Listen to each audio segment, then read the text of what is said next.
Today on Mother Mayhem.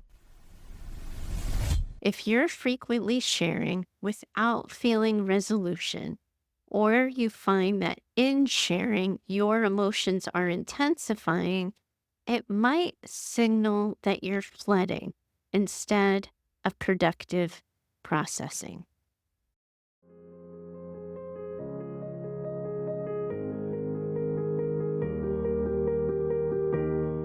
Welcome back to Mother Mayhem, the Narcissistic Abuse Recovery Podcast for daughters. I'm your host, Heather Gray.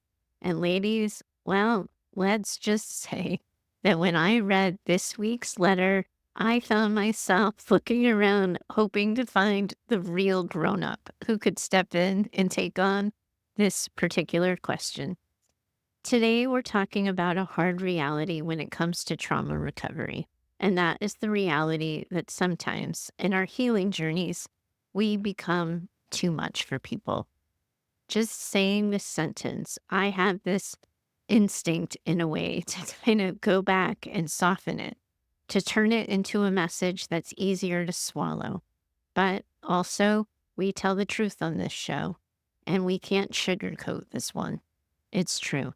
Sometimes we can be too much for people. Sometimes our journey and what we're carrying might be too heavy for someone else to hold. There are times when even our closest people may turn to us and say, I love you, but I can't hold this with you anymore. And while we talk all the time about how it's okay to take up space and that we're not too much, for some people, honestly, we're gonna be. Learning to accept that and be okay with that becomes a part of the work. It becomes a practice, learning to be at peace with that, recognizing that our healing may be intense or feel overwhelming to others, but that doesn't make it wrong or something that we need to shrink. Being too much for one person doesn't ever mean we're going to be too much for everyone. And here's a gentle reminder.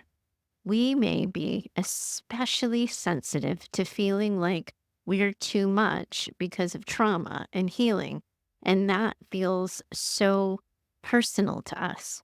But the truth is, if we dial the lens back or zoom the camera back a little bit, people can find all kinds of reasons to see us as too much.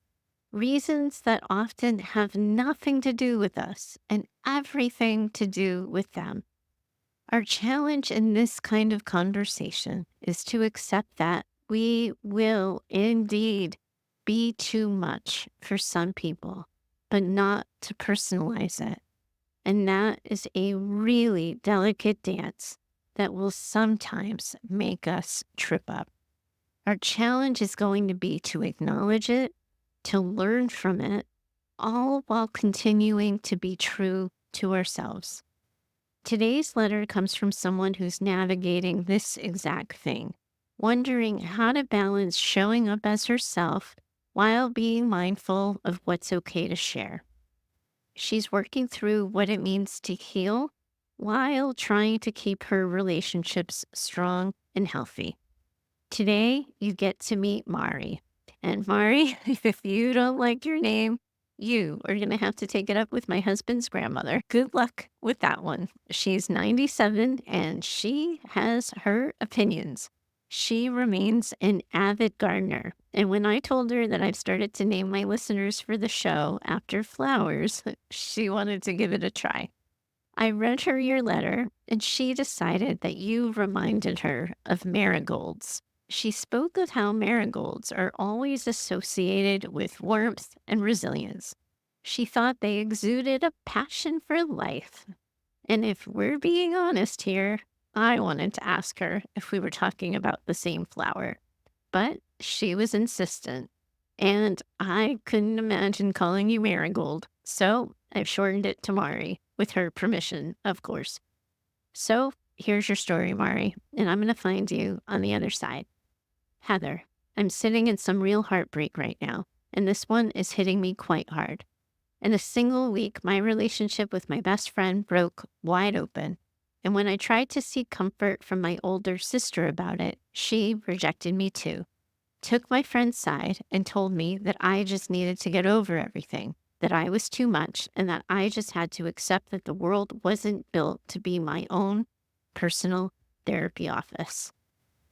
Whew, Murray, that one must have hit. Okay, this happened at the end of June, and in my body, it might as well have been yesterday. I just feel it all so deeply. I'm sure I'm not your only listener who takes great comfort when you tell us out loud that we deserve to take up space, that our stories need to be told in order to be released, and that we aren't too much. But Heather, you and I both know that sometimes we really are all too much for someone. Sometimes the people in our lives can't hold what we're carrying. Sometimes the things we have to say are things no one likes to think about or talk about. Sometimes they just don't get it. I imagine that being told I am too much is something that I have in common with a lot of your listeners. I know that to be true, but I am sitting in the aftermath of being too much, and I don't know how to move, where to go, or what to do. I have always struggled in life. I've had bouts with both depression and anxiety.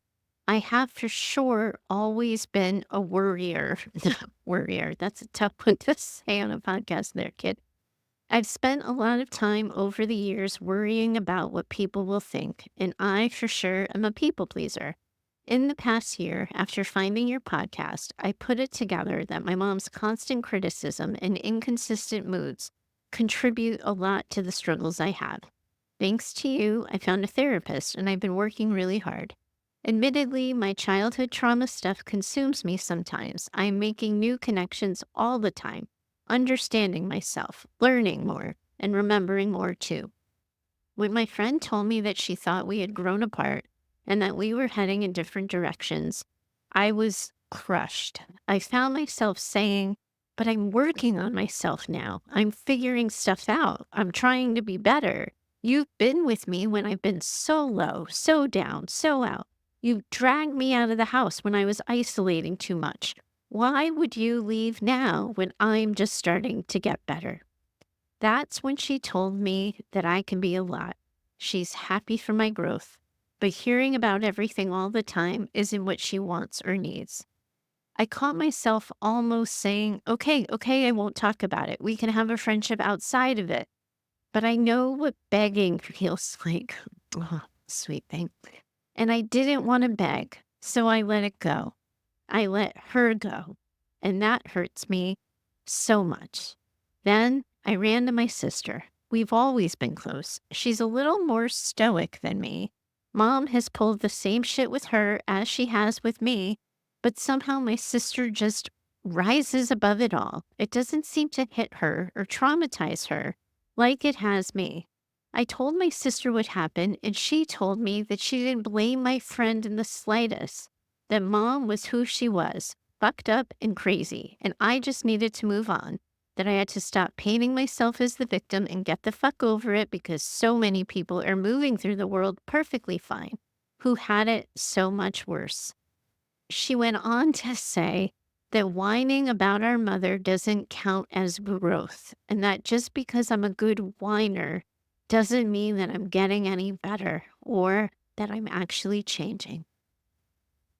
Oh, Jesus Christ, Mari. I'm sorry. That must have hurt so much. I left her apartment sobbing and apologizing for bothering her and assured her that I wouldn't do that ever again. All of this happened 3 months ago, and I haven't heard from my sister, and I am working on being okay with that. I have a lot to learn, and I'm hoping you can help me. How do we learn to take up space and show up as ourselves in relationships when we're healing? How do we know what to talk about or what not to talk about or what's appropriate? I think it's a realistic expectation of people in relationships with us that our trauma not take over everything.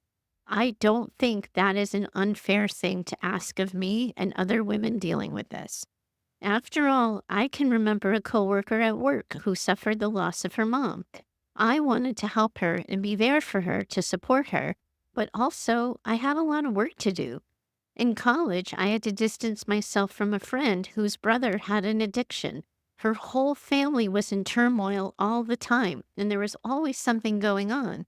And I remember feeling like I wasn't qualified to say anything. And I just wanted to eat my chicken tenders at the dining hall without hearing how my friend's mom was always calling her for information on her brother. Yes, sometimes we do just want to eat our chicken tenders in peace. And sometimes other people just want to eat their chicken tenders in peace too. I remember flat out thinking to myself that she was too much. So, of course, I know it's a thing. Heather, I think you would agree that most of us are behind in learning what healthy boundaries are, what's appropriate, not appropriate, or too much. I can't be the only one who doesn't always know what to say or who gets tripped up when thinking about what to share, what not to share, how much sharing is okay, or when does sharing become too much. I'm going to take overthinking for 200 there, Alex.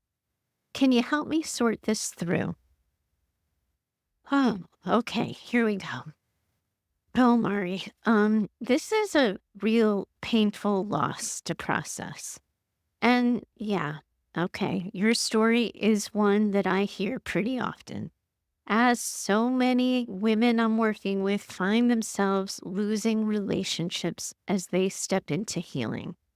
It's a part of trauma therapy and a part of trauma recovery that we probably never talk about enough, though I wish we did talk about it more often. It feels like, in some way, that there should be some warning label on this journey, one that reminds all of you that healing often brings unexpected grief and things that will likely feel heavier before they get lighter.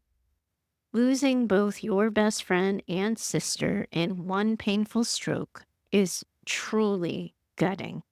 And I know that carrying this heartache while you're trying to heal makes an already heavy journey feel even heavier. While I help you sort these hard feelings, I want you to know right away that I also hold hope for you. I hold hope that what is right now won't always be. Right now, your sister ran away from you and turned on you. And of course, that is going to hurt a whole hell of a lot. But I want to remind you of what you told me, that the two of you have always been close. Now, with your friend, she was pretty clear with you. Helping you hold what you were carrying did feel like a lot to her. She did feel the rift between you was irreparable and she wanted to move on. So we are going to help you here. Let go of her with love. We can't ask her to do something that she isn't willing to do or simply just might not be capable of or have the capacity to do. However, you and your sister, well, y'all had a fight. And admittedly, I am really not a fan of how she talked to you. It was mean, belittling, impatient, and incredibly insensitive. It was all of those things. And still, I'm not just going to have you write that relationship off and assume that it's over. We can't just end relationships when people are awful without at least trying for repair. And Mari, repair here is key. It's crucial. You and your sister, you're not going to be able to just skip over this. I do encourage you to try to talk, connect, and repair this rift. You get each other. You see that she's a little bit more bottled up about your childhoods than you are. You probably know this about each other, but your coming to her caused her to have a reaction. It triggered something in her and she acted out. And while we wish that everyone just acted perfectly in response to triggers, we all know, having been triggered and reacted ourselves a time or two, that that is a really big ask.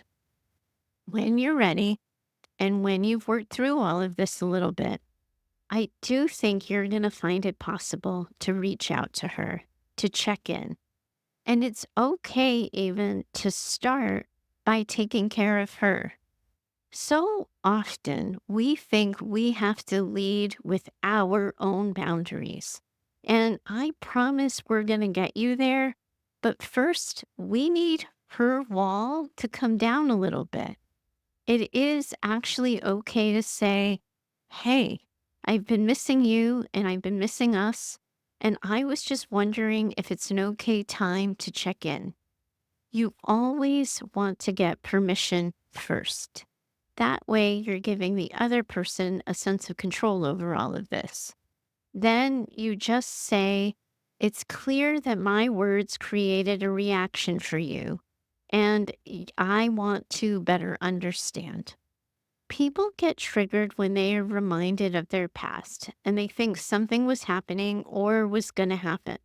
It's okay to ask her what that was, and it's okay to be curious about that.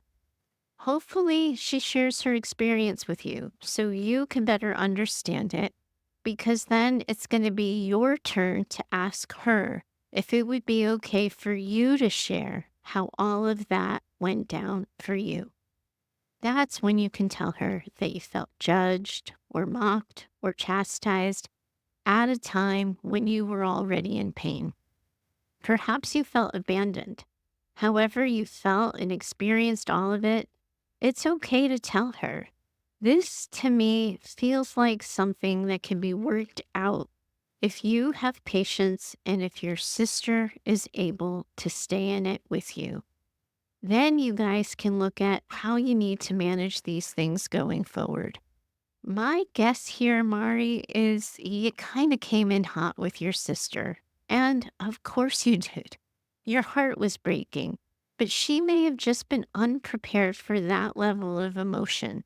Intense emotional storms like that might remind your sister of your mom and the shit shows that she used to create.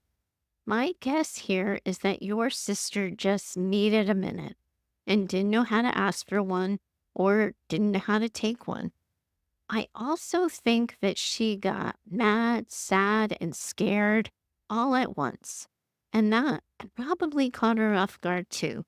She could probably see what I see, that your mom caused so much pain that it hurt an important relationship in your life. She might have gotten scared at what else you might lose because of your mom. Now, you guys know this about me. I have a pretty sensitive heart myself, and more than one person in my life has been scared for me because of it.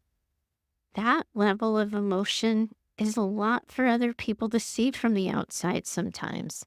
And if you are a little bit like me, you might know, because you've been doing some of this healing work, that you're going to get through it.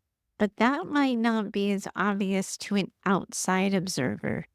So you gotta hold tight a little bit with your sister here. Take enough space that you can get a handle on all of this, but perhaps try again. Now, looking at everything that went down with your friend, I know your instinct is to fix it, to fix yourself, to learn, and to somehow make sure it never happens again. And right now, you're probably feeling this deep urgency to avoid any kind of loss like this in the future. But before we jump into all of those coulda, shoulda, wouldas, we do first need to acknowledge that this did happen and that it hurts.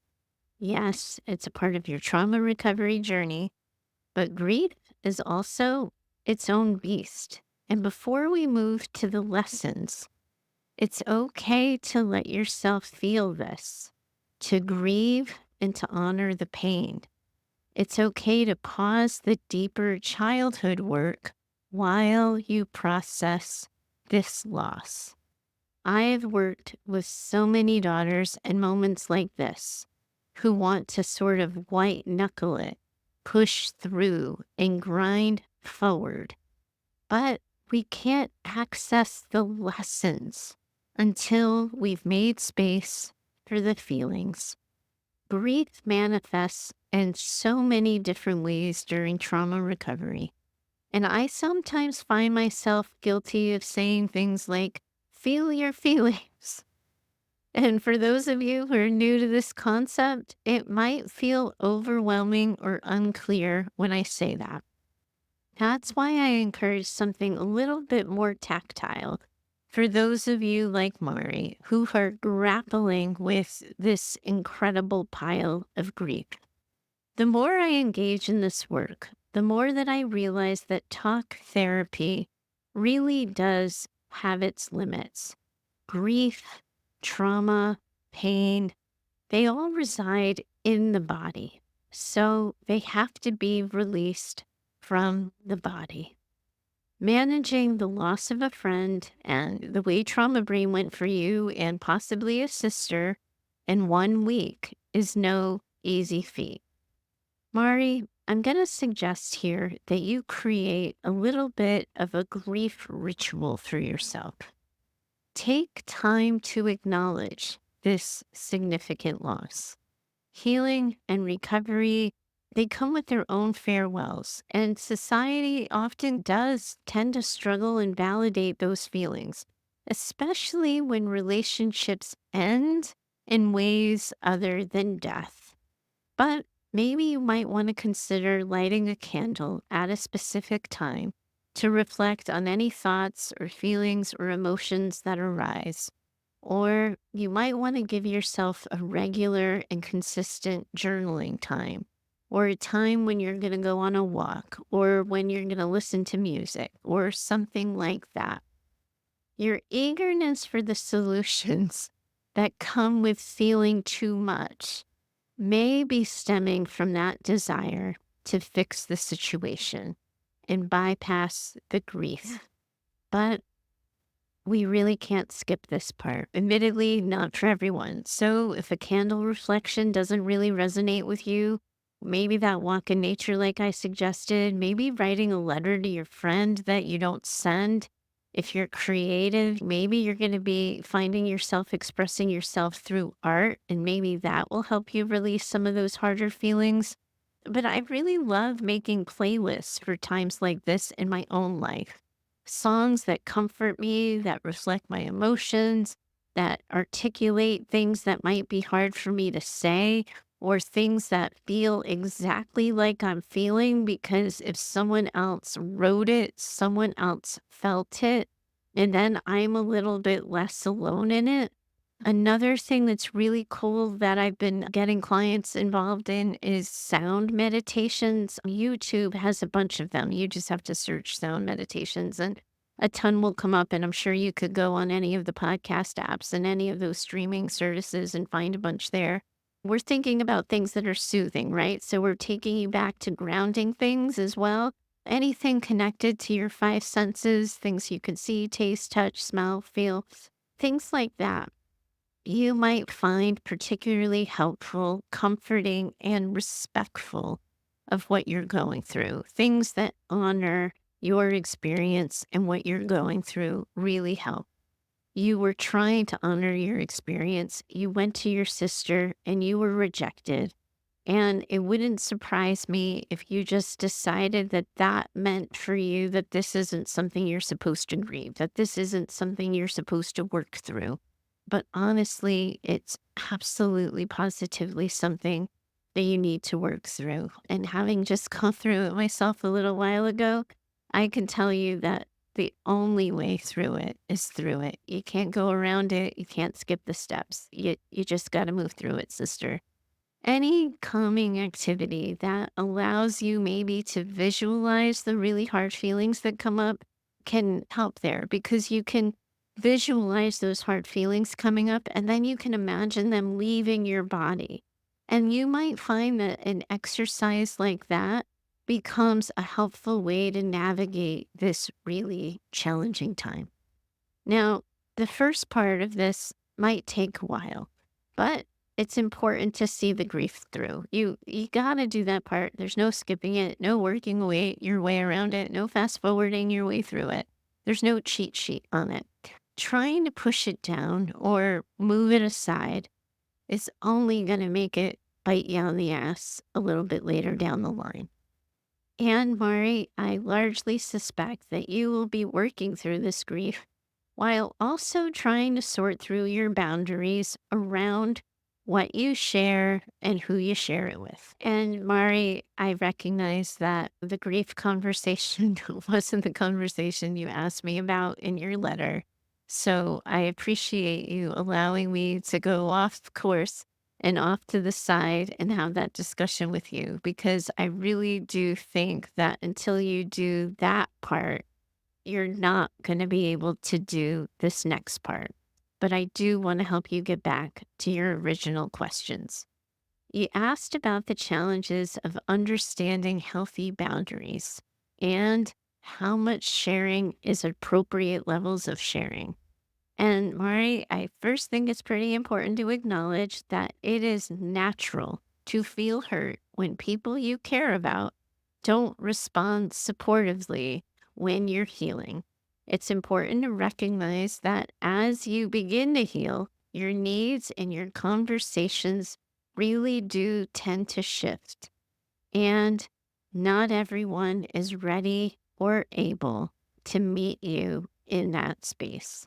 Healing can feel and it can be all consuming, especially when you're finally piecing things together. And it makes sense that this is front and center in your life. This intensity, though, I think is important to point out right now, isn't unique to healing. People get deeply immersed in all kinds of things when they become passionate about them. When we dive into something new, whether we're talking about healing, a hobby, a project, it does often take up a lot of space in our minds and in our conversations.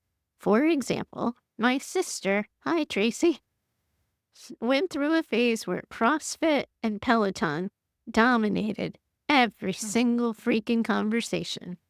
And I have made more than one person crazy talking about my podcast here and all of the dreams I have for Mayhem. Not to mention all of the other dreams I had had for myself before Mayhem. And right now, I'm taking this training on polyvagal theory, and I feel like it's like every road leads to the nervous system for me right now. And I'm completely consumed with learning as much as possible so I can teach all of you as much as possible, because I'm tired of sending you to someone else to learn these things. Everybody is probably sick of hearing me say all roads come back to the nervous system. It is human nature, Mari, to get absorbed when something feels significant, when something creates meaning for us. And healing isn't any different. This kind of focus is a sign of how important the process has become for you in this moment in time. And your journey, yeah, of course, sometimes it feels all consuming. While it's important to prioritize your growth, there can be a fine line between focusing on healing and becoming overly fixated on it. For your friend, we know that she found your sharing overwhelming.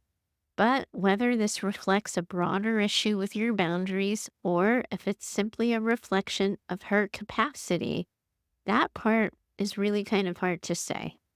Flooding or unintentionally overwhelming others with your healing process, well, that can happen when intense thoughts and feelings start to take over. This is common in trauma recovery as many insights and emotions surface, and they don't come out in this orderly, paced way. They come out and they flood you all at once. It can be challenging for others who may not be prepared or equipped to process it with us. In the same way, it's challenging for us because we're not always equipped to be able to process it for ourselves when it's happening. So, how can you tell if you're processing or flooding?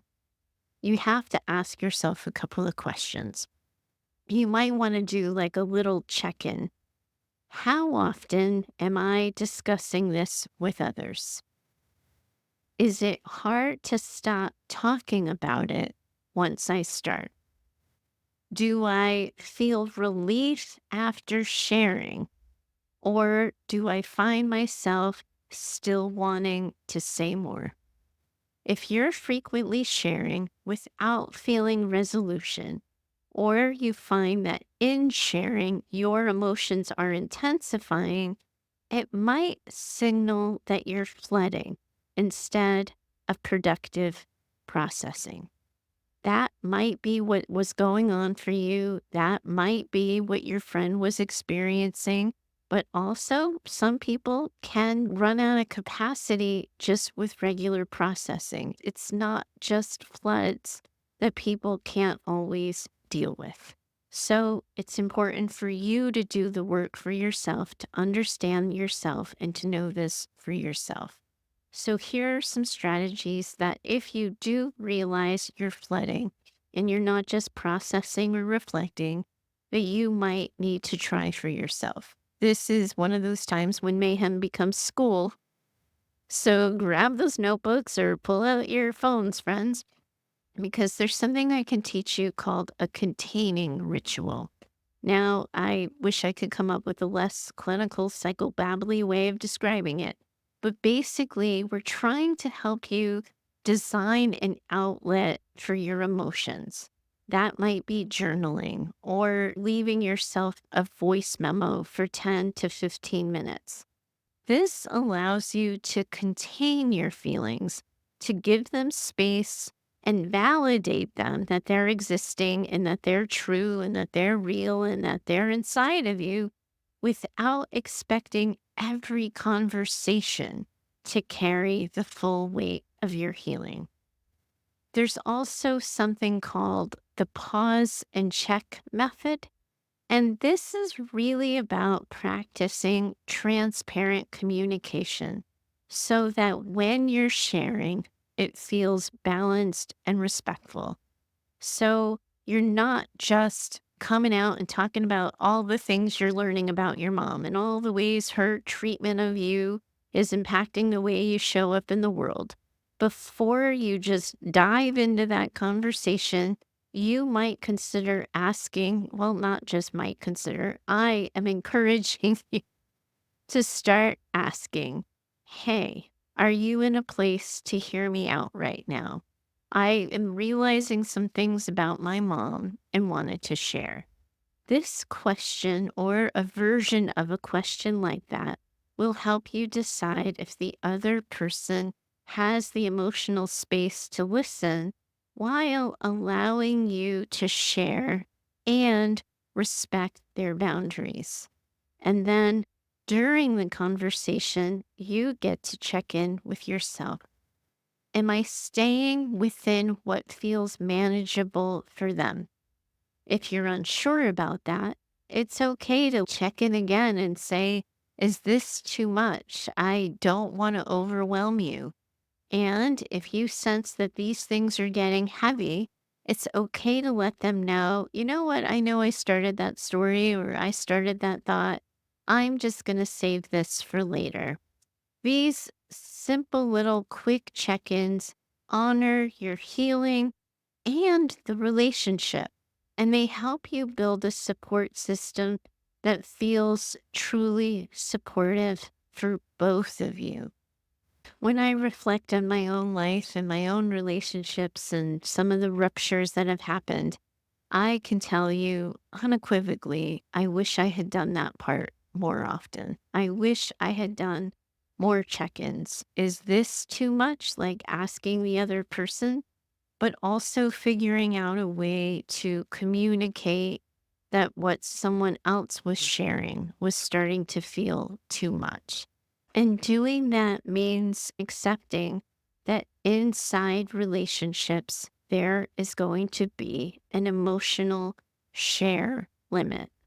Setting an intention on focusing on just a single insight or a single question instead of recounting everything. For example, rather than detailing every single reflection, you might say, I realized how I tend to avoid conflict. Can we talk about that? This keeps conversations about your healing focused on just one or maybe two things. And that actually prevents overwhelm for the both of you. Now, healing, we know it's essential. It's also vital to remember that it doesn't define your entire identity. You're more than what happened to you. And it's true for the other person too. They are more than what happened to them. And when we don't put limits on how much we're talking about this shit, how much we're talking about it and swapping stories about it back and forth, it prevents our ability to reconnect with the other parts of our life, the other parts of who we are.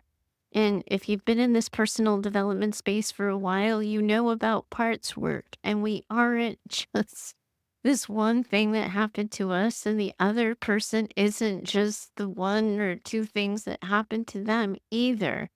So, I want to help you with some ideas around this because as you continue to heal, you're going to have the same thing happen. You're going to spiral out with enthusiasm or connections or insights, or you might have moments of crushing pain or disappointment or grief.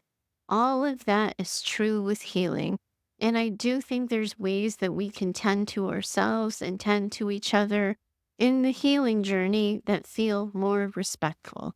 So make a commitment with yourself to set some personal boundaries around healing conversations. You want to designate the times you're going to be talking about your journey. Then engage in other conversations about activities or things that bring you joy and balance. And don't just make healing your only hobby. Reconnect with other hobbies, activities you love, reading, cooking, creating. All of those things can help you bring fulfillment to your life and keep healing from overshadowing other pursuits. For a while, I found it in photography. I still do. I don't know why I'm saying for a while. I still do. But it might be with activity, it might be with exercise, it might be with volunteering, all kinds of things. But finding other things that make you you while you're healing will help and prevent you from making healing your sole identity. And here's one for you: limit social media exposure. Please and thank you.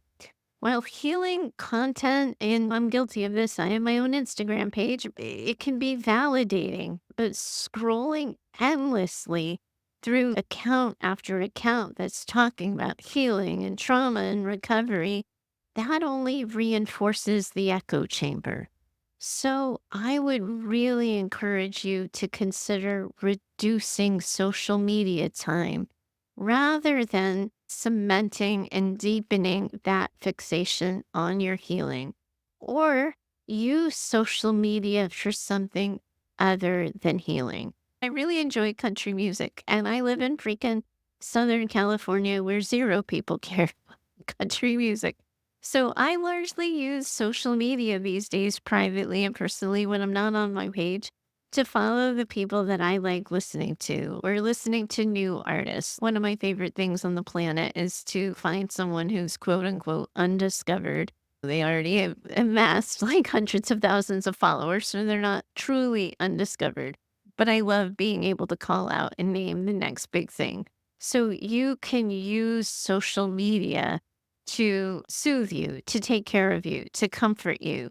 But when you know it's not helping you, when you know it's bringing you down that rabbit hole, identify that for yourself and create a way to put limits on that. And practice mindfulness.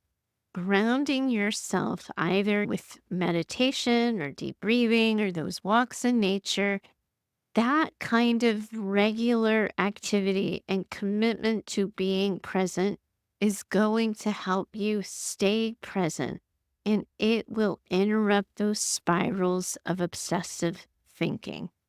For some of you, you might have to get super pragmatic and super rigid with yourselves if healing really does feel like it's totally taking over. You might find for yourselves that you actually have to structure your healing work really specifically into a more manageable routine. That might mean creating specific time blocks for the therapy, for journaling, for your skills work, and then balancing all of that with living your life and doing social things and activities that give you mental space. Healing, for sure, is a journey. Grief work, for sure, is a journey.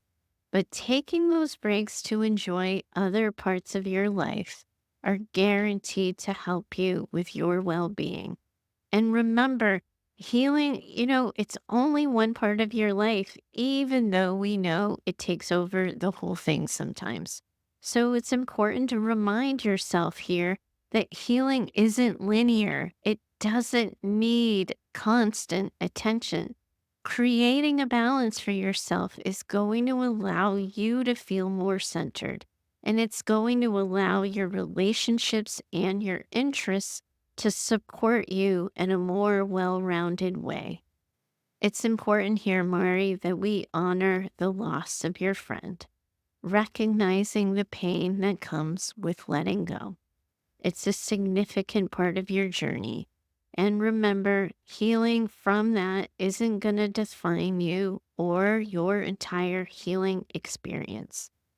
And regarding your sister, it's clear that there was a rift that was caused by the intensity of your emotions during a difficult time. However, your feelings are valid, and it's understandable too that your sister had a reaction that was rooted in her own past experiences. And it's easy to want to close a door on a relationship after a painful encounter like the one you had with her. But it really is crucial that you consider the possibility of a repair. Relationships really can evolve through honest conversations, and both of you have the capacity to understand and support each other. So, when you're ready, reaching out to her could be a meaningful step. Start with a neutral check in, like I offered you earlier. This respects her experience and her boundaries while allowing you to also share your feelings. Understanding her triggers and sharing your own experiences, well, that can create a path that leads to healing and better understanding for both of you. I really do believe that. Healing isn't that straight line. You just heard me say it. It's part of this larger map of your life. So, embracing your relationships, your interests, and experiences, it's going to allow you to cultivate that sense of balance and support that you seem to be looking for in your letter and your conversation with me. You don't need to focus on healing constantly. It can coexist with living life more fully. Trust that by acknowledging both your pain and the potential for reconnection, that you are creating a life that honors your journey while it also fosters meaningful connections.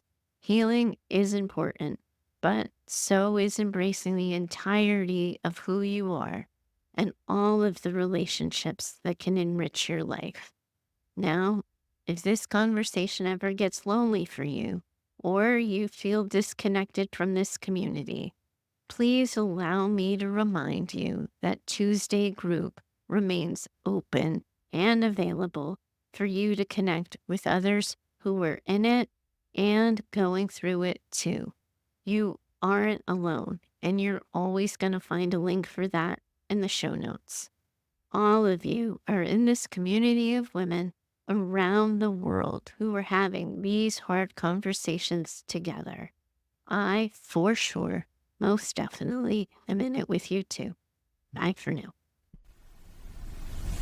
I do hope you enjoyed today's conversation. If you have a question you'd like me to consider for the show, please do email me over at heather@daughtersnpd.com. You are always welcome to share your story or questions by recording yourself using the voice app on your phone. For best recording quality, please do record directly into your phone without using headphones or Bluetooth speakers. We're building an incredible community as well over on Instagram, and I'd love to see you over there too. You can find us at Daughters NPD.